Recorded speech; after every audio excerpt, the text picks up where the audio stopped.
आज हम आपको इस वीडियो में बताना चाहेंगे अप्लाइड फिजियोलॉजी और क्लिनिकल फिजियोलॉजी ऑफ पैंक्रियाज, जो हिंदी एंड इंग्लिश दोनों मीडियम में मिलेगा आपको। तो इसमें जो अप्लाइड या क्लिनिकल शब्द यूज किया जाता है, इसका मतलब ये है कि जो आप पैंक्रियाज के बारे में सब कुछ पढ़ चुके होते हैं तो बहुत सारा ज्ञान आपको मिल चुका होता है, और इस ज्ञान को आप क्लिनिकली जब आप डायग्नोसिस बनाते हैं, केस टेकिंग करते हैं या किसी पेशेंट का ट्रीटमेंट करना चाहते हैं, तो इस ज्ञान का उसमें किस तरह से आप इम्प्लीमेंट कर पाते हैं, इसका कितना उसमें आप यूज कर पाते हैं, इसी को हम कहते हैं अप्लाइड फिजियोलॉजी। तो इसमें पहला पॉइंट मिलेगा आपको पैंक्रिएटाइटिस, जिसका मतलब होता है आइटिस शब्द इंडिकेट करता है जिस किसी आर्गन के साथ आइटिस लग जाता है तो उसका इंडिकेशन है कि उस आर्गन विशेष में इन्फ्लेमेशन हो चुका है और उसकी साइज इनलार्ज कर गई है, उसमें स्वेलिंग हो चुकी है। तो पहला जो क्लिनिकली मिलता है हमको वो है inflammation of pancreas which is known as pancreatitis. It is rare but severe problem of pancreas. वैसे तो होता नहीं है सामान्य रूप से, लेकिन जिस किसी में भी ये हो गया तो उसके लिए भारी मुसीबतें लाता है, बहुत सीवियर प्रॉब्लम हेल्थ के दृष्टिकोण से क्रिएट कर देता है। अगर उसका प्रॉपर मैनेजमेंट ट्रीटमेंट न किया जाए तो यह फेटल भी हो सकता है, आदमी के मृत्यु का कारण भी बन सकता है। लेकिन इसमें वैरायटी है, एक है एक्यूट फेज, दूसरा है क्रॉनिक फेज। जो एक्यूट है इसके बारे में कहा गया कि it is more severe comparatively to chronic. Acute phase कैसा होता है, ये घातक होता है कंपैरेटिवली टू क्रॉनिक। इसमें होता क्या है, एक्यूट फेज का मतलब है होता है violence, attack of any health problem. वो विद इन फ्यू मिनट्स व्यक्ति की जान भी ले सकती है अगर उसको प्रॉपर ढंग से मैनेज ना किया गया, उसका ट्रीटमेंट ना किया गया तो ये जानलेवा भी हो सकता है। तो एक्यूट में कहा गया कि इट इज मोर सीवियर, ये क्रॉनिक के कंपैरेटिवली ज्यादा खतरनाक है, सीवियर है। इसके कारण क्या है, तो heavy alcohol intake. Long term तक कोई व्यक्ति अगर अल्कोहल का यूज करता है तो उसके लिए यह संभावनाएं बन सकती हैं कि भविष्य में या एक लंबे समय के अल्कोहल के यूज के बाद उसको शायद इस प्रॉब्लम से सामना होगा या ये प्रॉब्लम उसको झेलना पड़ेगा। ये एक्यूट पैंक्रिएटाइटिस की प्रॉब्लम के रिस्क जोन में वो आ चुका है। और क्या दे रहा है, गाल स्टोन। गाल स्टोन भी इसका एक कारण माना जाता है। गाल स्टोन की वजह से भी पैंक्रियाज में इन्फ्लेमेशन हो सकता है। और भी एक कारण बताया जाता है,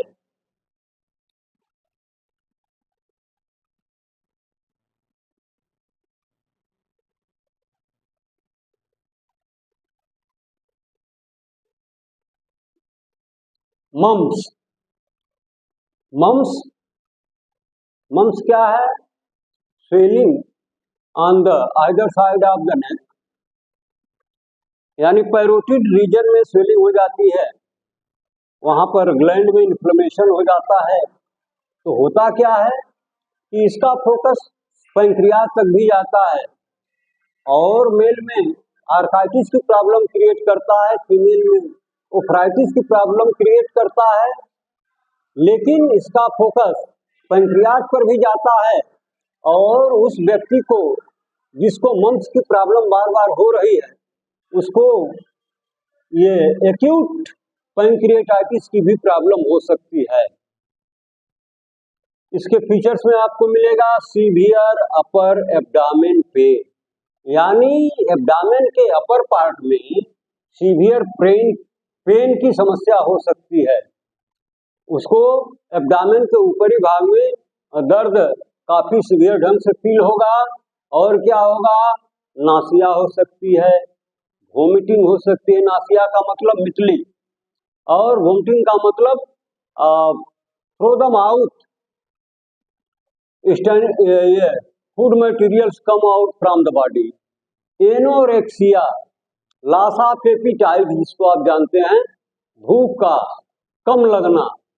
और क्या मिलेगा, जो आदमी कम खाएगा या खाएगा, नासिया वोमिटिंग से अगर वो सफर कर रहा है, इसकी प्रॉब्लम है, तो निश्चित रूप से लॉस ऑफ बॉडी वेट तो उसका होगा ही, क्योंकि जो कुछ भी वो खाता है वो अपने हेल्थ के लिए खाता है, और वो चीजें बॉडी के बाहर आ जा रही है, अगर उसकी बॉडी में रुक नहीं रही, उसका प्रॉपरली डाइजेशन एब्जॉर्प्शन नहीं हो रहा है, तो फिर उस व्यक्ति का बॉडी वेट तो होना निश्चित है।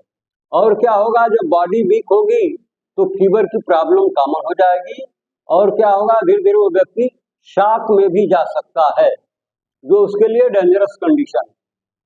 अब आ जाइए क्रॉनिक फेज में क्या होता है। तो chronic phase repeated acute inflammation, अगर पैंक्रियाज का ये एक्यूट फेज बार बार रिकरिंग उसकी हो रही है, बार बार वो अटैक कर रहा है, बार बार पर्सन जो है उससे सफर कर रहा है, तो फिर चला जाता है क्रॉनिक फेज में। क्रॉनिक डैमेज टू पैंक्रियाज, ये पैंक्रियाज को काफी हद तक धीरे धीरे डैमेज कर देता है। तो और दिक्कत और कारण इसमें क्या हो सकता है, लॉन्ग टर्म अल्कोहल यूज, वही लंबे समय तक अल्कोहल का यूज करना, ये पैंक्रिएटाइटिस का एक बहुत ही कॉमन कारण हो सकता है। चौथा कारण बताया गया है chronic obstruction of ampulla of Vater by GB stone. अगर ये जीबी स्टोन, गाल ब्लैडर का स्टोन गाल ब्लैडर से निकल करके सीबीडी में आके फंस जाता है और बाइल के रास्ता को ऑब्स्ट्रक्ट कर देता है, तो रिजल्ट क्या होता है, ये क्रॉनिक पैंक्रिएटाइटिस की प्रॉब्लम उस व्यक्ति को हो सकती है। ये क्या है, ऑब्स्ट्रक्शन पैदा कर देता है। और जो ampulla of better, ampulla of better क्या है, जब ये pancreatic duct, main pancreatic duct और कॉमन बाइल डक्ट दोनों jointly in the second part of the duodenum में जब एंट्री करती है, तो उसके वाल के अंदर ये दोनों एक दूसरे को ज्वाइन कर लेती हैं और वहां पर एक बड़ा सा स्पेस बन जाता है, उसको हम नाम देते हैं एम्पुला ऑफ बेटर। साइंटिस्ट के नाम पर उस लंबी चौड़ी फैली हुई जगह को नाम देते हैं एम्पुला ऑफ बेटर। तो उसमें बाइल का जो सिक्रीशन होता है, इसी माध्यम से इंटेस्टाइन में होता है, तो वो ऑब्स्ट्रक्ट हो जाता है, तो कारण बन जाता है क्रॉनिक पैंक्रिएटाइटिस का। फिर है जेनेटिक डिसऑर्डर, ये पैतृक या अनुवांशिकी के वजह से भी इसकी प्रॉब्लम हो सकती है। फिर है कंजेनाइटल पैंक्रिएटिक डक्ट डिफॉर्मिटी, जन्मजात पैंक्रिएटिक डक्ट में अगर डिफॉर्मिटी है, दोषपूर्ण रचना उसकी है, तो ये भी कारण बन सकती है क्रॉनिक पैंक्रिएटाइटिस की। फिर है माल न्यूट्रिशन, माल न्यूट्रिशन का मतलब आपके भोजन में लिया गया जो न्यूट्रिशन का लेवल है, वो जितना बॉडी की रिक्वायरमेंट है उससे कम आप ले रहे हैं, तो धीरे धीरे ये भी कारण बन सकता है ये क्रॉनिक पैंक्रिएटाइटिस की। अगला है इडियोपैथिक पैंक्रिएटाइटिस, कुछ ऐसे भी अज्ञात कारण होते हैं जिनके वजह से ये क्रॉनिक पैंक्रिएटाइटिस की प्रॉब्लम हो सकती है। अब इसके फीचर्स में आपको क्या मिलेगा, मतलब क्या क्या कॉम्प्लिकेशन, क्या क्या डिसऑर्डर आपको दिखेंगे क्लिनिकली। तो जब आप पेशेंट आपके सामने होगा तो उससे आप पूछेंगे तो बताएगा complete destruction of pancreas during the obstruction of biliary duct, complete destruction of pancreas during the obstruction of biliary duct. Biliary duct के ऑब्स्ट्रक्शन के वजह से क्या मिलेगा आपको, complete destruction of pancreas, pancreas का पूरी तरह से सत्यानाश हो सकता है। अब जब पैंक्रियाज सत्यानाश हो जाएगा तो जैसा कि आप जानते हैं कि पैंक्रियाज एक डुअल ग्लैंड मानी जाती है, मिक्स ग्लैंड मानी जाती है, उसमें दो पार्ट एक्सोक्राइन इंडोक्राइन। जो उसका एक्सोक्राइन पार्ट है वो करता क्या है, बहुत सारे डाइजेस्टिव पैंक्रिएटिक एंजाइम्स को सिक्रीट करता है जो आपके डाइजेशन एब्जॉर्प्शन में मदद करते हैं। तो जब ये पैंक्रियाज डैमेज हो जाएगा तो ये इसका सिक्रीशन जो डाइजेस्टिव एंजाइम्स वहां से निकलते हैं उनका निकलना बंद हो जाएगा, जिसकी प्रॉब्लम आपको झेलनी पड़ेगी। फिर दूसरा दिया है absence of complete pancreatic enzymes. तो सारे एंजाइम्स जब बंद हो जाएंगे उनका सिक्रीशन, क्योंकि पैंक्रियाज ही डैमेज है तो डाइजेस्टिव एंजाइम कहाँ से सिक्रीट करेगा, वो सेल उसकी डैमेज हो जाती है। Severe pain in upper abdomen radiates to the back. तो अगर एब्डामेन के या उदर गुहा के ऊपरी भाग में सीवियर पेन की फीलिंग होगी जो रेडिएट करके फैलती हुई बैक तक उसकी फीलिंग होगी। इसके बाद और क्या हो सकता है, फीवर होगा, नासिया होगी, वोमिटिंग होगी, टेंडरनेस मतलब सेंसिटिव टू पेन, स्वेलन एब्डामेन पेट जो है फूला होगा, स्वेलिंग हो जाएगी और लॉस ऑफ बॉडी वेट हो जाएगा। इसके बाद जो और प्रॉब्लम आती है पैंक्रियाज की उसमें एक है स्टिटोरिया। स्टिटोरिया का मतलब impaired digestion and absorption of fat resulting. जैसा कि आप जानते हैं कि पैंक्रियाज से एक एंजाइम निकलता है जिसको हम नाम देते हैं lipase. Lipase lipid plus H, वह एंजाइम जो लिपिड को डाइजेस्ट करने के लिए रिस्पांसिबल हो, उसका काम सिर्फ और सिर्फ लिपिड का डाइजेशन करना, जबकि वो ना तो प्रोटीन को डाइजेस्ट करता है ना तो कार्बोहाइड्रेट को डाइजेस्ट करता है। वो सिंगल एक काम करता है, क्या करता है कि फैट का डाइजेशन वो अच्छी तरीके से करता है। तो इसमें आपको मिलेगा जब लाइपेज का, क्योंकि पैंक्रियाज डैमेज हो गया तो लाइपेज का सिक्रीशन भी बंद हो गया, कारण क्या होगा, इम्पेयर्ड डाइजेशन एंड एब्जॉर्प्शन, यानी फैट का जो डाइजेशन है वो गड़बड़ हो जाएगा, डिसबैलेंस हो जाएगा, और जब डाइजेशन प्रॉपर नहीं होगा तो एब्जॉर्प्शन प्रॉपर का सवाल ही नहीं उठता। तो इसकी जो प्रॉब्लम्स हैं वो पेशेंट को झेलनी पड़ती हैं। फिर आगे क्या होगा, सीवियर, ये देखिए रिजल्ट इसका होगा बल्कि foul smelling frothy clay coloured stool. जो स्टूल पास होगा उस व्यक्ति का वो कैसा होगा, बल्कि होगा। बल्कि का मतलब ज्यादा परिमाण में होगा, फाउल स्मेलिंग होगी, वो काफी बदबूदार होगा, फ्राथी होगा मतलब स्टूल के साथ काफी झाग आएगा, और क्ले कलर्ड स्टूल, उसका जो कलर होगा स्टूल का वो येलो कलर न होकर के, येलोइश इन कलर न होकर के कैसा होगा, क्ले कलर होगा, मतलब मिट्टी के कलर का होगा, भूरे रंग का होगा। With large quantity of undigested fat.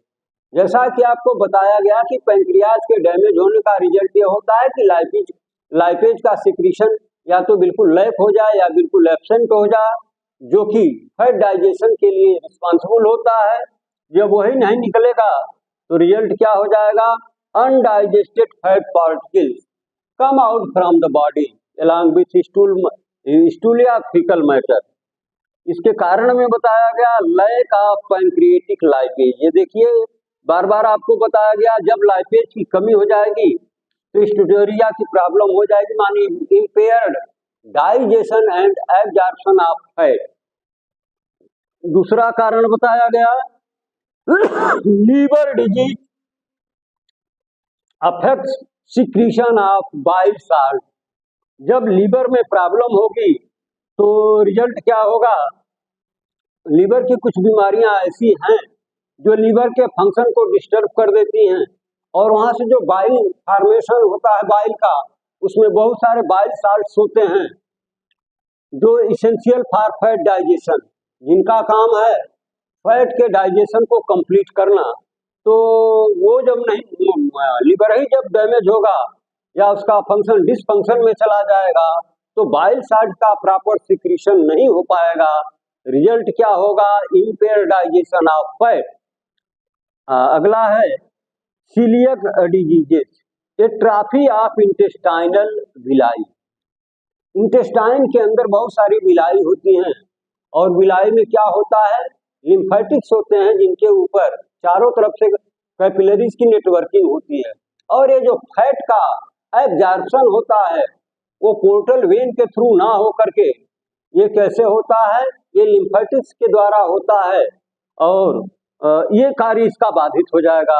एट्राफी of intestinal, एट्राफी का मतलब, ए का मतलब एब्सेंट। जब आप क्लास में नहीं पहुंचते हैं तो आपके अटेंडेंस रजिस्टर में टीचर जो है आपके नाम के आगे ए लिख देता है, which indicates you are not present in the class or you are absent in the class। तो वही शब्द यहाँ है, ए का मतलब एब्सेंट, ट्राफी का मतलब न्यूट्रिशन। जब न्यूट्रिशनल सप्लाई का अभाव हो जा, लैक हो जा या एब्सेंस हो जा तो रिजल्ट क्या होता है, इंटेस्टाइनल विलाई में एट्राफी हो जाती है। जब प्रॉपर डाइजेशन नहीं होगा, एब्जॉर्प्शन नहीं होगा, तो जो ये विलाई है इंटेस्टाइन के अंदर, ये करती क्या है, इंटेस्टाइन के अंदर जो सरफेस की एरिया है उसको ये लगभग 8 से 10 गुना इनलार्ज कर देती है, इंक्रीज कर देती है, जिससे एब्जॉर्प्शन के लिए काफी एरिया मिल जाती है। क्योंकि स्मॉल इंटेस्टाइन की जो सरफेस एरिया है that is not proper for complete absorption, तो उसको इंक्रीज करने के लिए बाय नेचर यहाँ पर finger like projection which are known as villi, इनको स्मॉल इंटेस्टाइन के अंदर प्रकृति ने लगा रखा है ताकि एब्जॉर्प्शन के लिए काफी जगह मिल जाए। रिजल्टिंग क्या होता है, steatorrhoea. Atrophy of intestinal villi leads to mal absorption. जब पुअर एब्जॉर्प्शन, माल का मतलब पुअर, कम, less than normal, mal absorption होगा यानी एब्जॉर्प्शन का जो वर्क है वो कम हो जाएगा, उसका लेवल गिर जाएगा, घट जाएगा। रिजल्ट क्या होगा, स्टिटोरिया। अगला काज इसमें बताया गया है सिस्टिक फाइब्रोसिस। अगर यहाँ पर स्मॉल इंटेस्टाइन के अंदर सिस्टिक फाइब्रोसिस की प्रॉब्लम हो जाती है तब भी रिजल्ट वही होगा कि इम्पेयर्ड डाइजेशन एंड एब्जॉर्प्शन की स्टेज आएगी और ये एक्यूट पैंक्रिएटाइटिस या क्रॉनिक पैंक्रिएटाइटिस का एक कारण बन जाएगी।